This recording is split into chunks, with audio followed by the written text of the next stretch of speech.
Good evening. It's Monday, March 6th, and we are meeting today in Casco Bay on the hybrid format. And my name is Mickey Bondo, and I am the chair of the Public Affairs Committee. And the concept of the public affairs today is that every year we are conducting a forum around the budget season to make sure that we are having some headlines about the content of the budget, which is going to be presented to the board in a couple of weeks. So people who follow us on Zoom, we have some Q&A boxes. So if they have some questions, they can just type on it. And if they don't see anything happen now, so they will see something as soon we type the answer back. And then by now, we are ready to roll on. So I will pass on to Co-Superintendent Melia. Thank you. Thank you, Mickey. Member Bondo, Vice Chair Bondo. And good evening, everybody. So we are happy to be here with you this evening. Thank you. You can move that forward. So our goals this evening are really about growing shared understanding of our budget process and context. So like Vice Chair Bondo mentioned, this is really building up some background information in preparation for the proposed budget that we'll be presenting next Tuesday. As far as how we're going to spend our time this evening, we'll start out briefly highlighting the timeline in terms of process. Then our budget director, Miranda Fasulo, will talk through some budget history and context to put this, the whole kind of situation in context. And then co-interim superintendent Aaron Townsend and I will talk through our Portland Promise investments, where we've been over time, and then how we're thinking about the budget priorities and our strategy for this coming year. And then at the end, as Member Bondo mentioned, we'll have some Q&A time, and Superintendent Townsend will speak about process when we get to that piece. You want to move us forward? In terms of where we are, just in the process at this point. So in December and January, we were doing background building. So schools and departments were building their budget requests. We were doing our current budget analysis, looking at our costs for this year and what that would look like as far as rolling over with escalations for next year, as well as getting information around revenue projections. And then this past February that we're just coming out of, we were doing the preparation work, making decisions, getting feedback from various stakeholders, iterating on all of that work in preparation for March, which is where we're at, where we're working on production and rollout. And then in terms of some of the key dates to be aware of, here we are this evening, March 6th with our forum. And then a week from tomorrow, March 14th, is when Aaron and I will present the budget. On April 11th, the school board will vote the budget that will then go to the city council. Their vote is on May 15th, and then the public votes on June 13th. And then in addition to those dates, it's, I think, important to flag the public hearings that we have coming up, the first of which is on Monday, March 20th at 4:30, and then the other is on Tuesday, April 4th. And these are opportunities for the public to come and share feedback with the school board about the proposed budget. So I'm going to pass it over to Miranda, who's going to talk us through the budget history and context. Thank you, Superintendent Malley.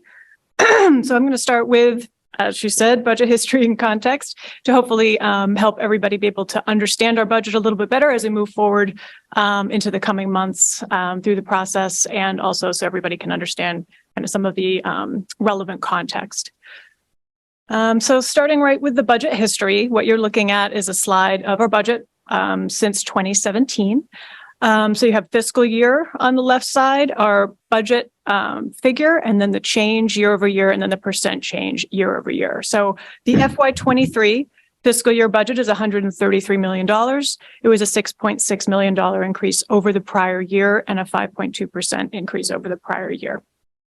So as you can see, the increase has varied over the years, with the highest 6.2% in 2020 and the lowest of 2.1% in 2021. So I think it probably doesn't surprise anybody that we spend most of our budget on salaries and benefits, just under 80%. About 8% of our budget generally is spent on contractual services, 8% on debt service, and only about 5% on everything else. In terms of our revenue, you can see that the Portland Public Schools relies very heavily on property taxes. Property taxes comprise about 74% of our total funding. EPS is about 15%, and other revenue about 5%. Grants are above and beyond our local budget. They add about $8 million or so. I'm talking here about year-over-year regular school grants such as Title I, local entitlement, Perkins, and I'm also including adult ed here. Taking those into account, our budget would be about $141 million, and grants would comprise about 6% of that total funding picture. And just to be clear, that 6%, that's not including our one-time federal grants that really aren't a year-over-year annual grants, just one-time infusion of funds.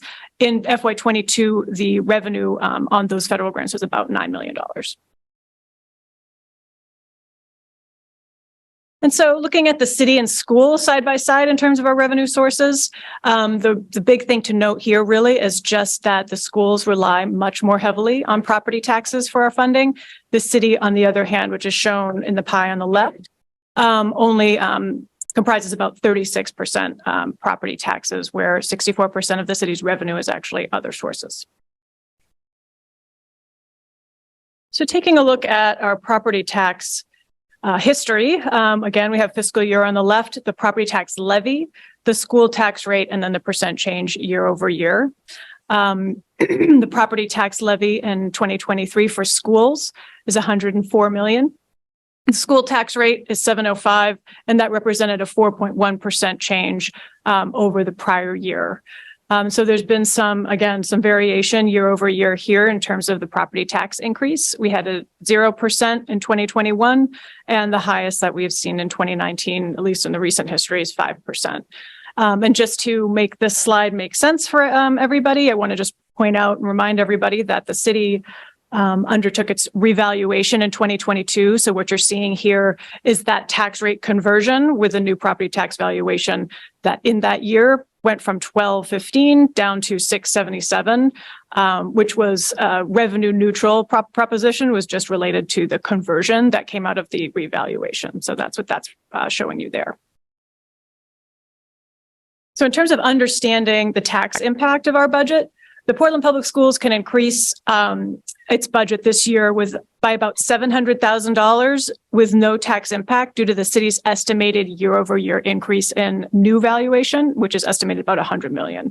But incrementally thereafter, every $1 million in costs adds just under 1% to the tax rate. And conversely, it would take just over $1 million of reductions to reduce the tax rate by 1%. And in terms of individual tax impacts for homeowners, for a home valued at $375,000, each percentage increase to the school tax rate this year represents an increase in property taxes of about $26 a year. And the school tax rate comprises about half of the total tax rate. All right, so moving on to state funding. Again, we have our state funding history, fiscal year on the left, state subsidy, the change year over year, and then the percent change. So our budget year 2024, so this is the budget year we're moving into, our state subsidy is just over $19 million, which reflects a $2.4 million decrease from last year, or 11% decrease from last year. I think what you can see here, it's pretty apparent, is that our state funding is very volatile.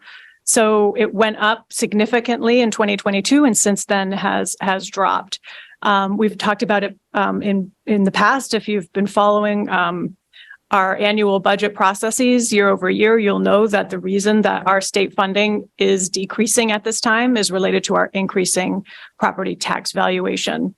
This is something that we expected for many years, but was actually delayed because of significantly increased state funding levels, which you can see play out, especially in 2022, where the state actually met its target of funding EPS at 55%, which led to large infusion of funding in 2022. But since then, the valuation is catching up with us. And again, we're now actually seeing that long expected decrease in our subsidy due to our rising valuation. One thing that I do want to note is that in 2022, we did not actually budget all 5.6 million of that substantial increase. We actually created a debt service reserve that year by reallocating 3.4 million of that to serve that purpose. So while in 2023, we did see a reduction in our state funding because we hadn't actually budgeted our full subsidy in full the prior year, it effectively still was a $900,000 increase to our local revenue budget. So 2024, our upcoming budget year, is really the first year where we're taking a hit to our local revenue as a result of our state funding loss. So to hopefully put a little bit of what I just said into perspective for some of you who may not be as familiar with the state funding formula, I just want to describe and explain a little bit how the state funding formula works. So essentially, what the state funding formula, it's called Essential Programs and Services. I refer to it as EPS. It consists of two primary parts: an operating allocation, which is essentially the state's calculation of the resources required to provide an equitable education in a given district. And then on the other side of the formula, it's the local contribution. So basically, how much of the district's own resources are necessary to fund that operating allocation. So our state subsidy is just the operating allocation minus the local contribution. The key drivers of our operating allocation are all sorts of things. It's a very complicated formula, but it's enrollment demographics, it's administrative and personnel costs, and then there's changes year over year to the formula itself. That's the complicated side of the formula. The other side of the formula, which determines the local contribution or how much a given district needs to contribute to that operating allocation, really the primary only driver really is property tax valuation. The state then applies a mill rate that's uniform for districts across the state to that property tax valuation, and that determines how much, what share each local district has to cover themselves. And so the local contribution is high, the state subsidy is going to be lower. Okay.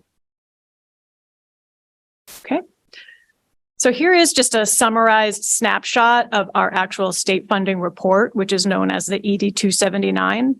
So this is showing you our total operating allocation and our local contribution last year, or actually it's this year, FY23. And then it's showing you our allocation for next year for the budget year as well. So our total operating allocation in the top gray line there increased by $5.4 million, which seems like a good thing, and it was a good thing. However, our local contribution as a result of our rising valuation, along with the fact that the mill rate went up in the formula this year, our local contribution actually went up by $7.8 million. So it fully offset the increase to the operating allocation side of the equation, and more so actually ended up in a reduction of our subsidy by $2.4 million.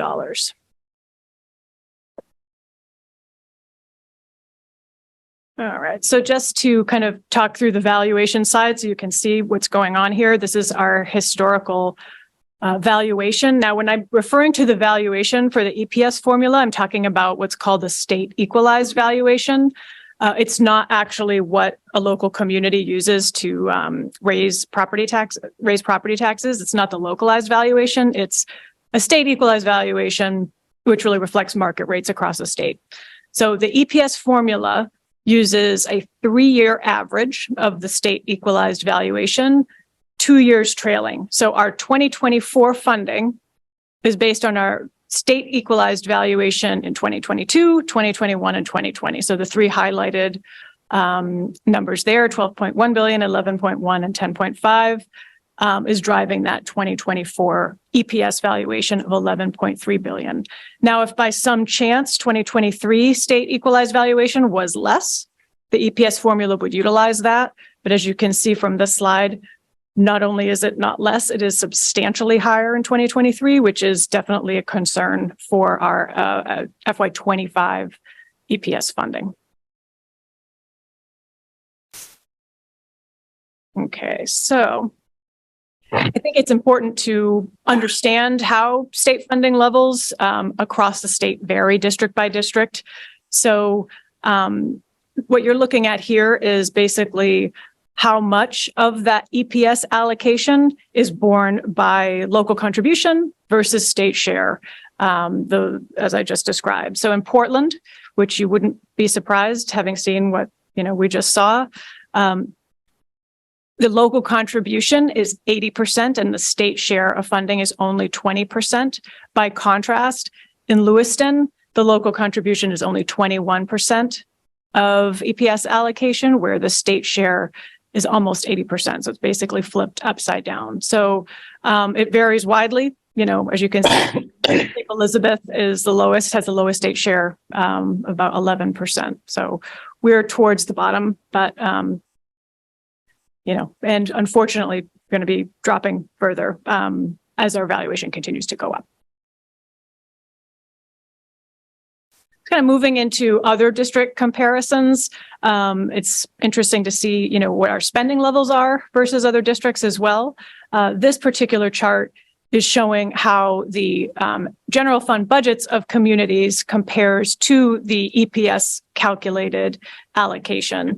So EPS stands for Essential Programs and Services. So that's just that, essential. But most districts will spend substantially more than that. And this chart is showing you how much more. So this varies from Cape Elizabeth at the top, who spends about 72% more than the EPS allocation, down to Lewiston at 14%, and with Portland somewhat in between at 39%.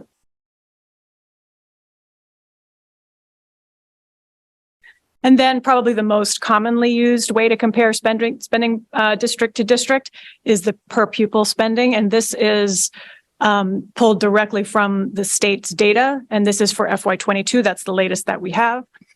And this shows, again, sort of very similarly to the prior slide, Portland spending kind of right in the middle of the pack there at $19,000 per pupil.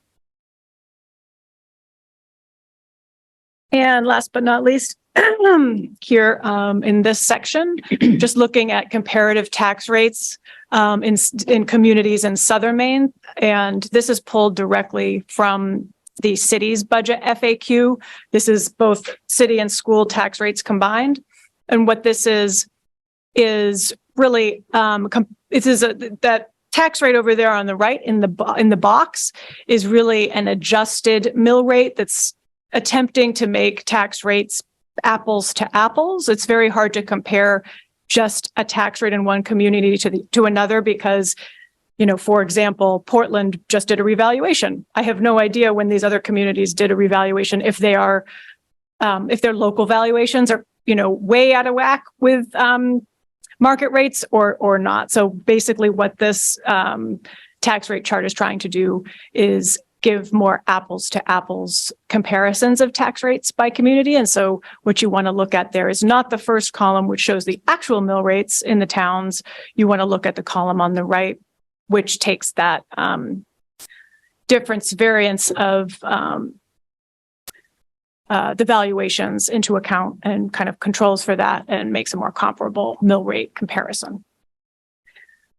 And you can see there that those rates go from about 13 to 18, with Portland, again, kind of somewhere in the middle at 1570. And I think that wraps up my section. So I will turn it back to Superintendent Nally to go over our Portland Promise investment. Thank you, Miranda. Great job. So I'm going to start by adding a little bit more historical context, and that's pertaining to the investments we've been making in the Portland Promise for the past many years. So what you can see here are the kind of high-level priorities we've been working on since, I think, about 2019. And these are all tied to the 4 Portland Promise goals that we speak about in terms of achievement, whole student, people, and equity is at the center and integrated into all those goals.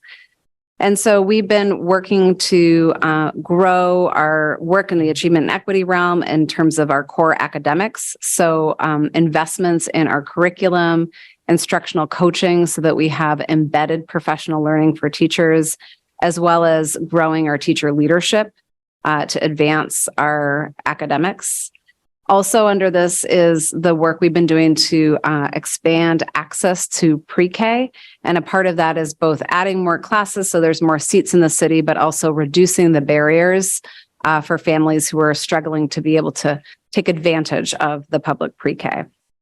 And then we've been working on differentiating for the diverse learners in our district, specifically making investments in our LAU plan, which is our plan that guides our language development for multilingual learners, and building out our continuum of services for students with IEPs receiving special education.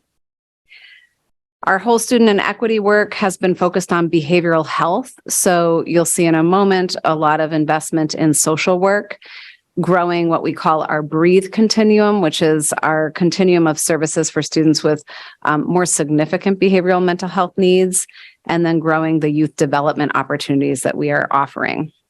And then finally, in our people and equity goal, a lot of this work and the investments we've been making over the past many years have been related to our diversity, equity, and inclusion work in terms of recruiting staff, growing people's capacity, in terms of their own self-awareness and their ability to have culturally responsive pedagogy. And so these two slides just basically give you a high-level summary of some of the key positions that were added to the budget. Some of this was through reallocation and some of it was through new investment adds, but helps you kind of see what I just described in terms of the moves we were making since 2019 to try to really kind of follow through with these commitments in our Portland Promise. So some highlights are that in 2019, we started investments in our mental and behavioral health as well as youth development. You'll see in 2020, a significant investment in the pre-K expansion. That's also the year that we launched the Breathe Continuum, which was a big body of work. And then we started to really invest in math and science academics. And then in 2021, we were continuing to build out around these investment themes and focusing as well on elementary phonics instruction. In 2022, you can see here a big year for investing in our language development, our ESOL teachers for multilingual learners. And you see investments pertaining to our diversity, equity, and inclusion work. This was the year that we started to bring some of those investments into the local budget, which had been previously entirely grant funded. And then 2023, we're continuing with the expansion of pre-K behavioral health, as well as continuing to expand our academic investments into other content areas. This was also a year that we did some creative work with reallocating librarian ed techs, and creating, which enabled us to create full-time librarians in our elementary schools. So that's a little bit of context as far as what we've been focused on in terms of our priorities and aligning our resources to those priorities. And so now we want to talk a little bit about the priorities that we'll be expanding on a week from tomorrow in terms of this coming year's budget.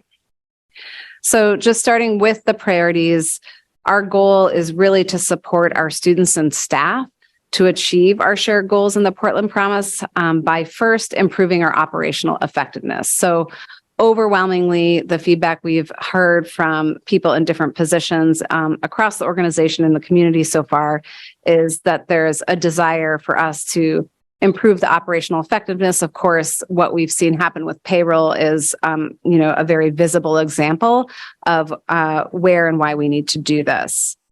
In addition, we want to maintain our commitment to the Portland Promise. And so, a little bit of the context that Miranda shared and more of what Erin's going to share in a moment, you'll see that we're going to have to be making some hard choices. And so we very much want to not go backwards in terms of this really deep work we've been doing for the past many years. And acknowledging the fact that we're still recovering from the pandemic. And so really trying to think of how can we maintain the commitment we've had to the Portland Promise and see some of that work through. So that's in terms of our core instruction, our mental and behavioral health work, and our diversity, equity, and inclusion work. And then the third priority is to be responsive to the evolving context.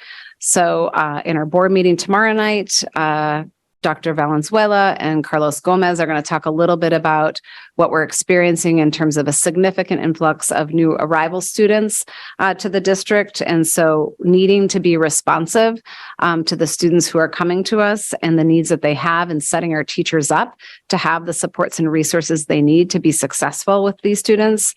And then also being responsive to some of the shifts we see happening within the special education landscape, which I'll now speak to a little bit more detail, or actually in a moment.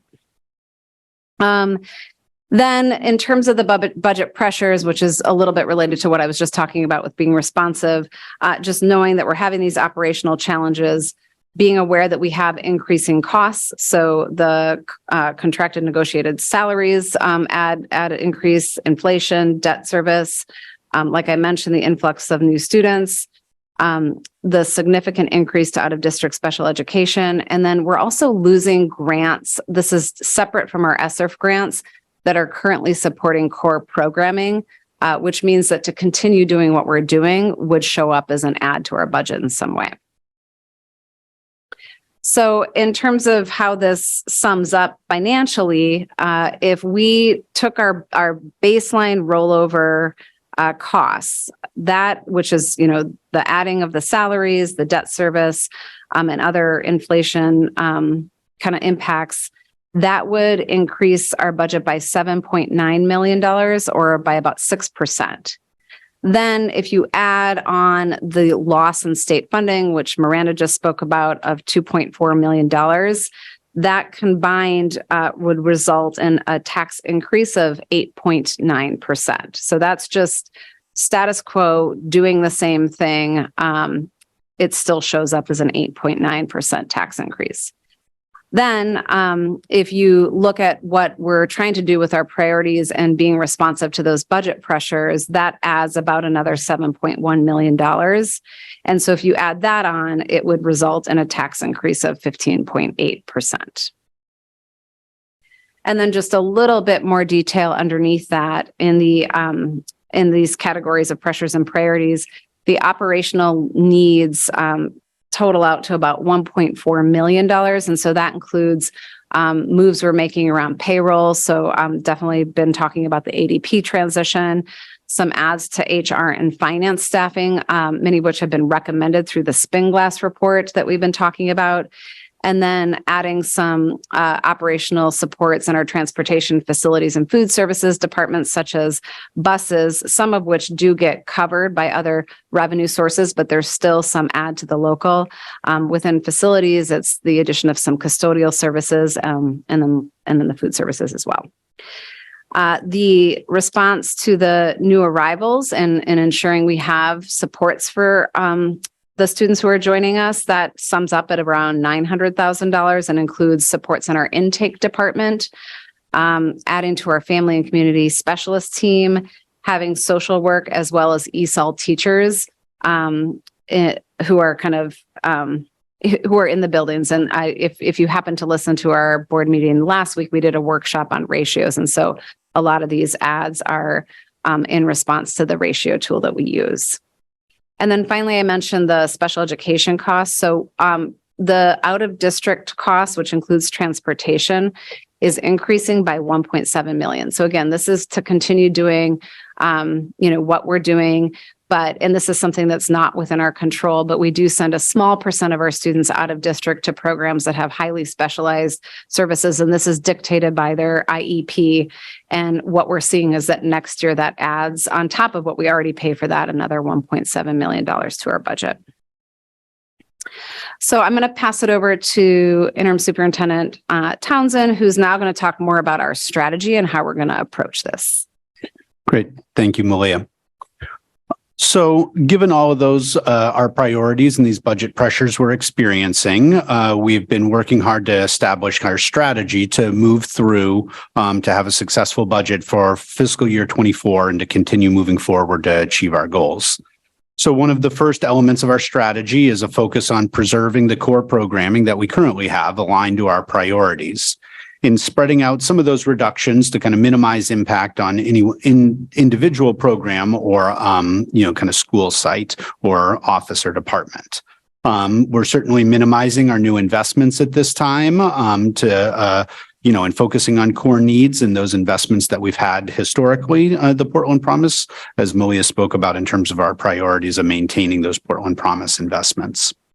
Miranda has been working towards a strategy to utilize the fund balance that we've established over the past number of years, in particular to be able to mitigate the increases in the debt service that are coming forward this year and will continue to come forward in future years. So it limits the impact on the day-to-day services we provide students and families. Certainly, and I'll speak more about this in a minute, we are looking to leverage our remaining ESSER funds. The ESSER funds are some of the federal COVID funds that we have received over the past number of years.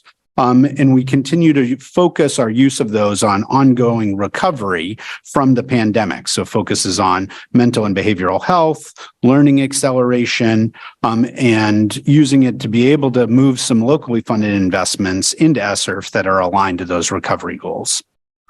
And ultimately, as we continue this conversation, this is not just about the budget that we're moving forward for fiscal year 24, but we think it's important for our community to begin to engage in the process as we look ahead to fiscal year 25 and beyond, when we no longer have the substantial amount of the one-time ESSER funds that have been able to support our work over the past number of years. And given the budget pressures that Miranda spoke to, the continued rises in valuation, we expect future budget years to be even more challenging than this year.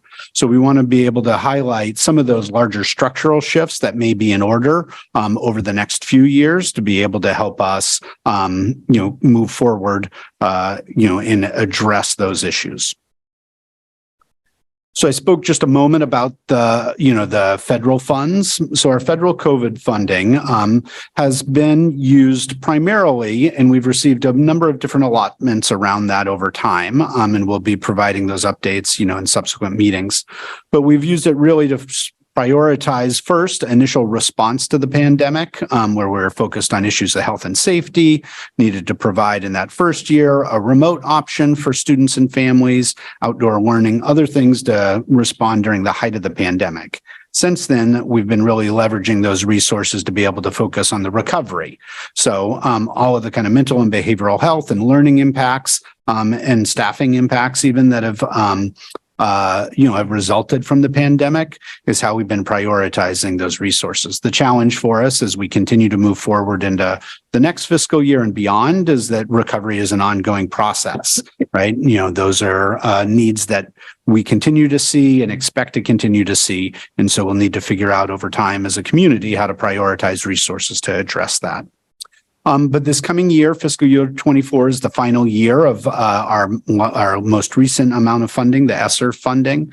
So the last one concludes in September 30th of 2024, and ESSER 2 concludes at the end of September this year. So as we have been engaging and utilizing those resources over the past 3 to 4 years, there's currently still about $8 million in potentially allowable programming for us to be considering to be able to utilize those resources for. However, we only have $7.8 million left in ESSER 3 after this fiscal year. So, the needs, as you can see here, outstrip our resources even from the context of the federal funds. So ultimately, what does this mean in terms of summary as we approach the finalizing our budget proposal that we'll present, in a week from tomorrow? And so these are some of the main highlights. Our baseline rollover cost increases, as Malia spoke to, are up almost $8 million. We are seeing reduced state revenue of $2.4 million. We have those programmatic budget needs of over $7 million that are on the table for us to consider. And we had the ESSER funding that I just spoke about of potentially $8 million in programmatic needs for us to wrangle with. So ultimately, that means, that we're not going to be able to sustain everything that we have been doing, and reductions to our current local and ESSER programming will be necessary.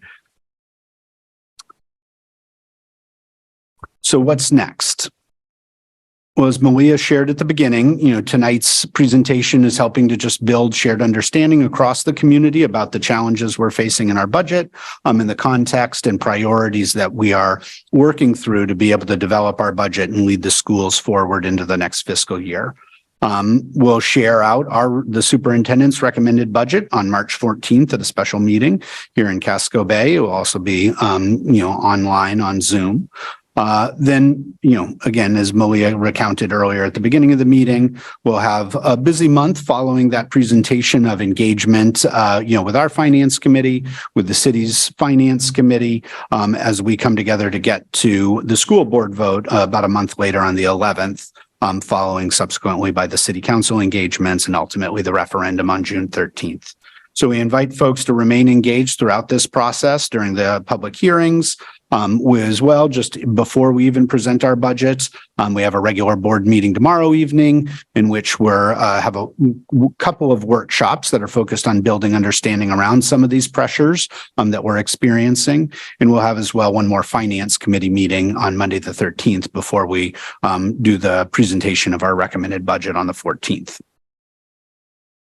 So with that, that concludes our presentation for the evening. We're happy to take questions, from folks on listening in online or those of you members of the public who are here in person. This is our first time doing a hybrid meeting of this fashion. So online, if you want to use, there's a Q&A tool. If you want to go ahead and enter questions in the question and answer, we'll review those, speak to them so that they're part of our kind of recorded share out here in terms of the archive of this meeting. For folks who are in person that would like to ask a question, we'll invite you in a moment to come to the podium. We'd ask just in terms of norms as we try and manage, both the hybrid and online. If you have multiple questions to go ahead and share those, go ahead and read those off to us kind of when you come to the podium, and we'll try and respond to those once you're done. And we will entertain, an additional follow-up, if appropriate. But we're trying to manage both, online and in person. So we'll try and go back and forth across those this evening. So with that, I'll pause and see if there are any questions from anybody viewing online or anybody in person that we can respond to. I'll start. Stephen Sharf, Brackett Street, Portland. I have multiple questions, and some of them actually are interrelated, so I'm going to need to ask for response. My first question is, I was looking, I did find the enrollment numbers both in the previous budget report plus the enrollment numbers on the state website, so I have the numbers for enrollment. But I'm asking you some questions related to what I know about the exact enrollments that were reported to the state. So my first question is about the Casco Bay High School. My understanding is that was in the ED 279, was above the line, and now it looks like it's below the line. Am I understanding? And when I say the line that calculates out what the funding formula is, how much we're going to get. But that it now shows that we're getting essentially 15.x million plus $3.5 million for Casco Bay High School. Paths. PAS. I'm sorry, PAS. PTE, yeah. I'm sorry, PAS. I was using the wrong term completely. No, that's okay. And Mr. Sharp, if you could go ahead and I need to ask. I need that answered so I can ask additional questions. We'll give you a chance for follow-up. It's just we're trying to manage both online and in person, and this form usually is more flexible than that, So I'm here to ask the questions and get answers and be able to digest what you are doing. So that's below the line now. So it's a dollar for dollar, which is a good thing, because before we were losing. We were only getting 15% of that before. We're now getting 100% of that money. Essentially. Theoretically, yes. Incrementally, yes. Not exactly dollar amounts. Yep. And I want to speak to that, is that I didn't realize that till I just looked at the ED 279 today. And one of the things I was going to suggest that if they were still doing an above the line calculation on that's a program that needed to be eliminated. But if it's not, then I have no problem with it. Now, that leads into something else. In your slide presentation, you talked about the fact that the city spends about $19,000 per student overall. But you really need to take that $33.5 million out of both sides of the equation, because it skews the numbers by $3.5 million going back. It's not going to change it significantly, but it does skew the numbers as to what you're reporting, as to what the cost of education per student is in the city of Orland. So I would recommend taking that out, and any other things that actually skew the numbers. Adult education would be the other place that would skew the numbers. In terms of programs that you should probably be eliminating, essentially, Cliff Island School has 3 students at it. And if you look at the report by grade level, those 3 students are in the 3rd, 4th, and 5th grade. So the next year will be in the 4th, 5th, and 6th grade, and not at Cliff Island. One of them will not be at Cliff Island. So next year, currently, the 3 students are costing you $46,000 per student to educate. I dare say that other than some of our high-end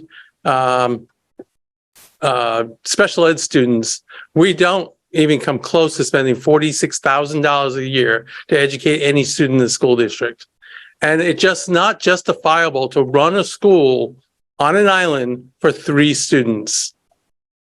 And next year, 2 students. So you take that $140,000 that costs to run the Cliff Island School, next year will be $70,000 per student. That is just not justifiable. So, while I was listening to the presentation, I was going through the other high school per cost per student, and my phone decided to shut off, so I don't have the numbers. During high school, well, first of all, it appears that what you projected for the 2 high schools were not even close to what you ended up with. It looks like you actually had more students in the 2 high schools than what you projected. You know, which is a good thing, I guess. I mean, you know, the question is we're really talking about next year and what the projections are. So essentially my question after the fact would be, well, what are we projecting for the 2 high schools? I assume Casco Bay will be 390 or thereabouts. But just for comparison to that, what I was referring to for Cliff Island, in our high schools, we are paying anywhere from $12,000 to $14,000 per student for the high schools.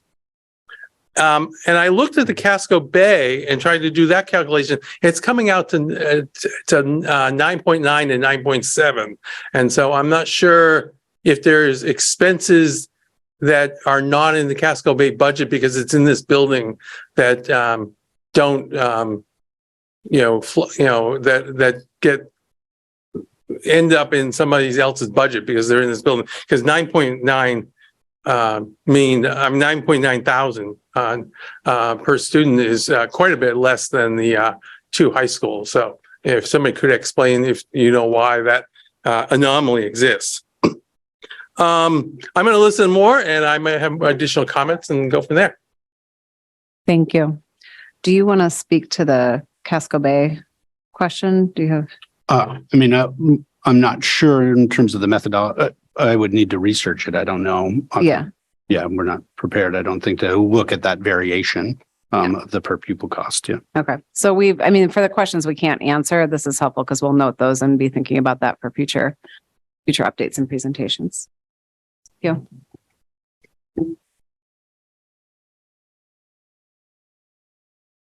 We're tracking online. I don't see anything yet in terms of a question from folks in attendance. And just I don't think everybody can see this, but right now we're seeing that we have 9 attendees with us on the Zoom meeting.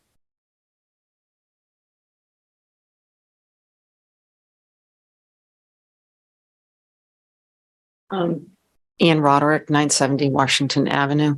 First of all, mine's more of a general question. And I'm in finance and accounting, been there for 40 years, so I know what it's like when you have choices to make in terms of making a budget.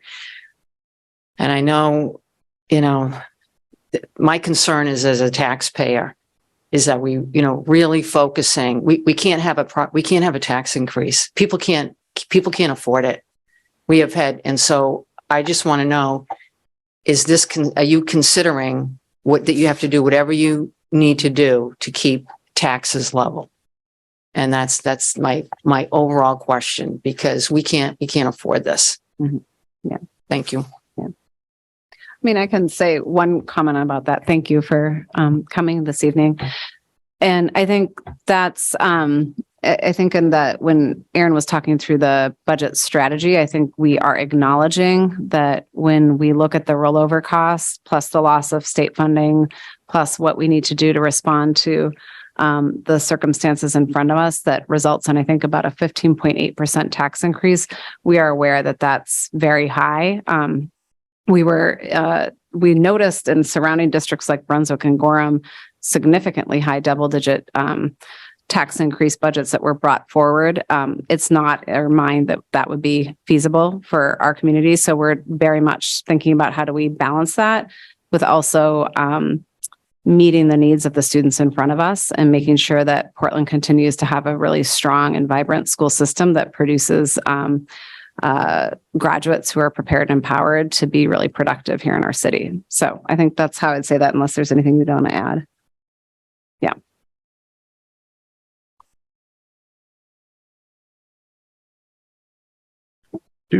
I do see an attendee with their hand raised.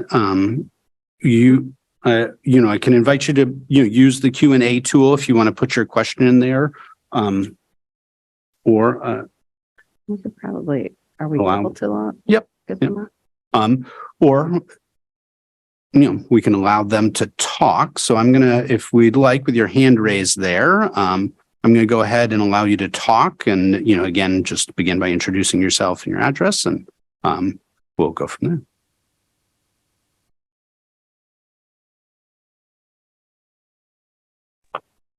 Hi there, Eamon Dundon, graduate of Portland Public Schools. Just a quick question, or two sort of broad questions, I guess, not very specific to this budget, but in terms of how you think about budgets over multiple years, and especially with the ESSER funding falling off in a couple of years. The first one is how do you approach sort of long-term financial planning as a district to look at these changing dynamics, and obviously with the ESSER funding falling off and the state valuation or the state contribution falling off, do you have a plan internally of how you're going to address that over the next couple of fiscal years? And then the second question centers more around the state formula. And do you have a legislative strategy? Are you working on that in the legislature in terms of making changes and updates to that formula? And what are ways that people in Portland who are concerned about the increased property tax burden due to the declining state contribution can participate in that and advocate in the legislature for increased state funding to the district? Thank you, Eamon. You wanted to start that? Yep. Thank you so much. So I'm going to answer the second question first, just briefly, and then can open it up to thoughts about the first one. So yes, we are engaging collaboratively in terms of the legislative advocacy with our partners at the city. So certainly the schools are not the only, it's both the school and the city side that are being impacted by the rising valuation and the resources coming from the state. So we've been engaged with them around advocacy with our legislative representatives, as well through through the Maine School Management Association, are reviewing and kind of monitoring bills. Certainly, from a funding perspective there, that's a bit more challenging. We're more focused on kind of local advocacy and advocacy through our local representatives as it relates to funding issues, just because the needs of Portland are unique compared to many of the other systems. So that's definitely a part of it. Changes to the funding formula do have to come out of legislative changes. So that is part of the goal and part of why, we're thinking about now engaging in this conversation. And there's a bit of a segue to the long-term plan of, whether there's opportunities to make adjustments there that can help address some of the challenges that we're foreseeing in the future. So from a long-term perspective, I think, what you're naming is right. It's very challenging. I think the slides Miranda showed, demonstrate that historically, at least over the past 7-8 years, we see a significant volatility in the state funding. Obviously, nobody anticipated a pandemic. So that's part of what we, have managed as we've worked through this time. But we are concerned about it for the near future. So we're, thinking about and want to engage as we move this budget forward with some of those structural adjustments. Folks may remember who've been engaged with the schools just prior to the pandemic, we were beginning to have conversations about thinking about elementary reconfiguration and combining our elementary schools into schools that would serve pre-K to 2 and grades 3 to 5. There are both programmatic opportunities there, but also fiscal opportunities. So it's things like that are things we'll be talking about more as we get deeper into the budget season that aren't so much around proposed changes for this coming year, because we still have the benefit of the ESSERF dollars, but are other potential changes down the road that would put us in a position to absorb the volatility and the potential continued decreases of state funding and mitigate impact on local taxpayers. So, anything else? Covered it. I'm seeing a question online as well. Thank you for submitting that, Shoshana. I'll read it out loud so that everybody else can hear it. They ask, could you please be more specific about the ways that you are looking to reduce costs to lower the tax increase? So I think you spoke a little bit about that, Aaron. So I think just the use of the ESSER funds. So rather than, we had initial plans for how we're going to continue investments in ESSER, we're backing everything out and revisiting all of it, putting it all back on the table as we think about how do we use that and leverage it this year.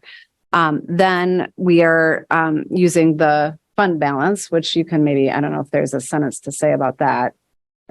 Well, as I mentioned, we established a debt service reserve. So we had a large increase in debt service. Can you not hear me? You got to lean a little closer. Sorry. Yeah. So as I mentioned, we had previously established a debt service reserve. And so the intention of that was to moderate some of the debt service increases that we're seeing as a result of BFOF. So trying to leverage that debt service reserve and also add to it with some of the surplus that we've had in last year's. Yeah. And then we're going to realistically have to be making some reductions and cuts. And so when we present our budget next week, I think we'll be able to talk a little bit more about some of those specific choice points, as well as we're not, like we mentioned, there was, a little over $7 million in requests for new investments that are part of our core services and responding to our context. But we can say now that we're definitely not able to advance many of those requests that have been made. And so I think, I think we understand people want transparency into those reductions and those hard choices. And so I think that's something we'll want to talk a little bit about and make transparent when we do present the budget that we'll be bringing forward. Thank you for the question. Hi, Julie Opperman, Woodmont Street. I wanted to ask you to clarify a little bit more what you mean by reserve fund and debt service, because it's not language I'm used to, and many I think other people are not used to. So where does the debt fund come from, go to, and what is the reserve and how much is there? Okay, thanks.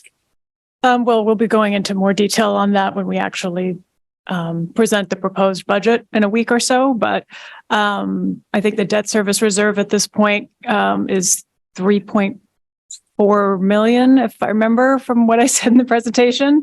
And that comes from prior surplus that was it primarily comes from that large infusion of EPS state funding that we got that year that the state went to 55%. So like I said, we didn't actually budget that revenue at all that fiscal year, that budget year. We just put it into a reserve. So it's sitting in our fund balance classified as reserve. So the intention it was to use that debt service reserve over the next few years as the rest of our BFOF debt service, so buildings for our future, school buildings. The rest of that debt is issued and the debt service rolls onto our budget. And that's why we're seeing a $2.2 million increase in our debt service this year. It's new debt, new BFOF debt service. So the intention is to use that to moderate those increases, not just this year, but the next couple of years. And the good news is that in FY27, the pension obligation bond debt service of approximately $2.6 million is going to roll off. So if we're utilizing fund balance year over year, that's a finite pot of money. We utilize that to moderate our BFOF debt service over the next few years. Then we can remove that as a funding source as pension obligation bond debt rolls off in 27 and be ideally flat or have a reduction altogether in our debt service that year. So it's really a plan between now and 27 where we have a bit of good news, which is costs decreasing due to that. That makes sense? Thank you. Are you using that debt service already? Go to the mic, Steve. Just so that the public can hear. Yep. Thank you. Are you using the debt service already, and do you intend that number to be higher or lower than current? Yeah. So the budget for FY23, the current year budget has $850,000 budgeted for that. We're not going to realize that this year. We're not going to utilize it because we had our row debt service this year paid for out of unused bond proceeds, but we budgeted it this year. So it's actually not going to be spent. So it's going to make it so that we're not utilizing what we budgeted in the debt service reserve. So we're still going to have that $3.4 million at the end of this year. So we still have that available to utilize in the next few years. Additionally, I can share that my intent, we have reserves from last year, substantial reserves, and our fund balance used to be capped at 3% of our operating budget. The state increased that cap in the pandemic to 9%, but that is actually going to be going down to 5%. I think it's FY26. So after FY25, we can't have 9% in our fund balance, in our regular unassigned fund balance anymore. So we need to utilize it, right? So it's prudent to utilize it, and it's also prudent to utilize it as we move toward 27, where we're actually going to have a reduction in our costs. So that's the essence of it, and those are the factors we're dealing with. So we have these strange rules at the state level where we can amass surplus, which is great, but then we do actually have to utilize it between the next couple of years. So my intention is to have us repurpose some of that excess unassigned fund balance to the debt service reserve to use over the next couple of years. Make sense? Yeah. Great.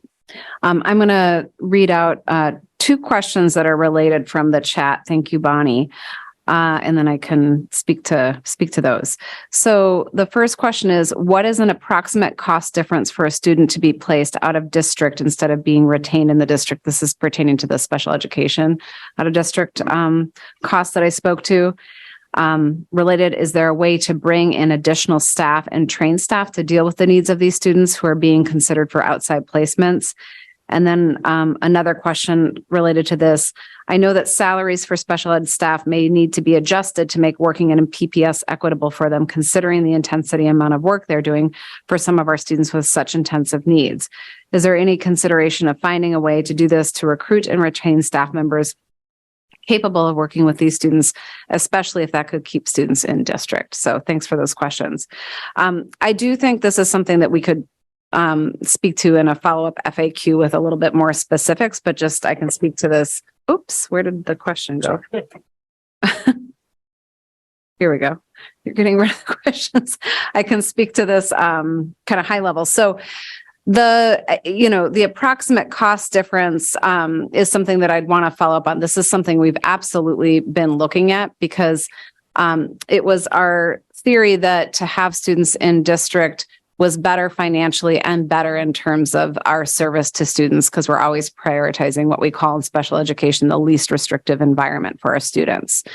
And so what we've learned in this past year is that the per pupil spending for some of our more intensive programs is more comparable to sending a student out of district. So whereas in the past, we really felt like we were saving money, plus we were doing something that was great for kids.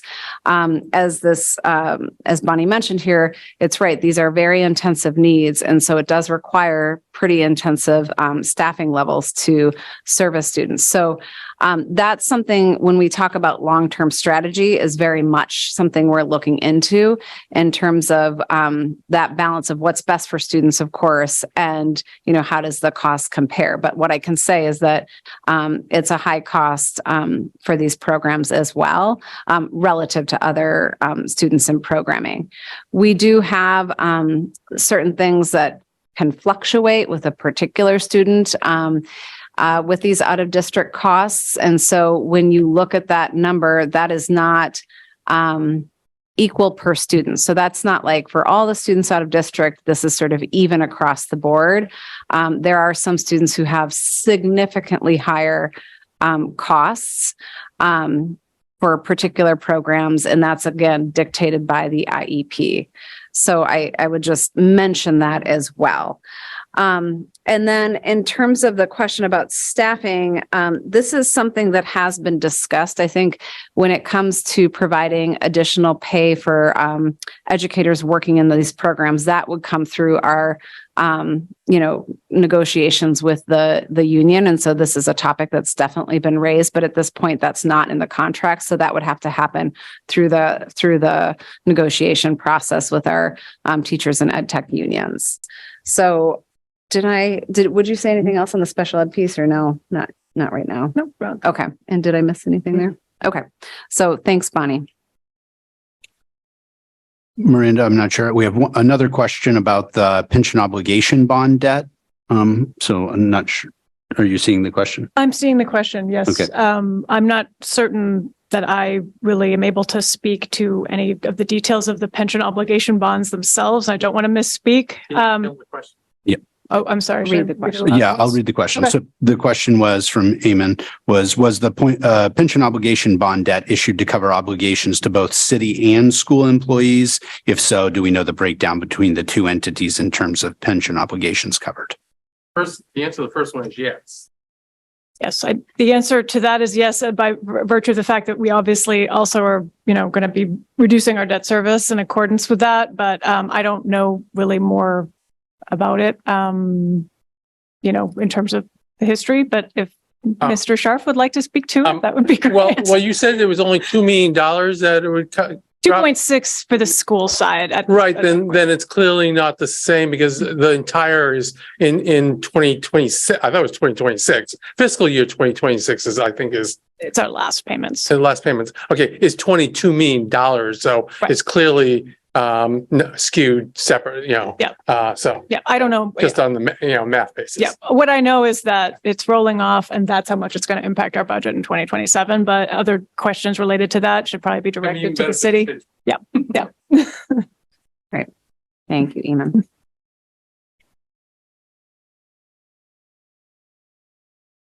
Yeah. Right.